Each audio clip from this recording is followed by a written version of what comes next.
Mabagutu. Ado. Sasa bosi ndugu yangu, ulisema mwenyewe kwenda kikao. Kila mtu aandike mahali ambapo anapenda kwenda kufanyia kazi. Mkoa ambao anapenda yeye akafanye kazi.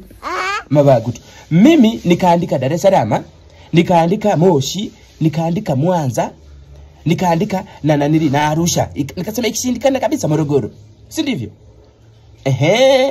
Sasa nashangaa hapa kwenye kazi mmenipanga Manyoni. Manyoni mimi nikafanya nini? Manyoni mimi nikafanya nini? Manyoni mimi nikatafuta nini? Wakati nimeandika yote hiyo mikoa mitatu basi sawa, hata mngenifikiria mnirudishe Mbeya. Nije nifanye kazi nyumbani, mmeniandikia Manyoni. Manyoni mimi nikafanya nikachunge punda. Na wakati nyie ndio mliambia kila mtu alipoandika mkoa ambao aliandika ndio ataenda kufanya kazi huo. Sasa Manyoni mimi niliandika kwenye nani hapo Manyoni. Basi Singida niliandika. Basi tuseme Manyoni ipo katikati ya Singida na Dodoma. Niliandika Dodoma. Mimi si nilikutajia mikoa yenyewe uliandika ukasema kila mtu alipoandika ndio ataenda kufanya kazi. Kwa nini mnipange Manyoni? Kwa nini mnipange Manyoni? Yaani shuleni kipindi nasoma chuo mkanipeleka Katavi ndani huko vijijini. Nikasema sawa haina shida kwa sababu ni chuo. Ngoja niende Katavi ndani. Sasa saizi muda wa kupata kazi na kanya mnanipeleka tena Manyoni kutafuta nini?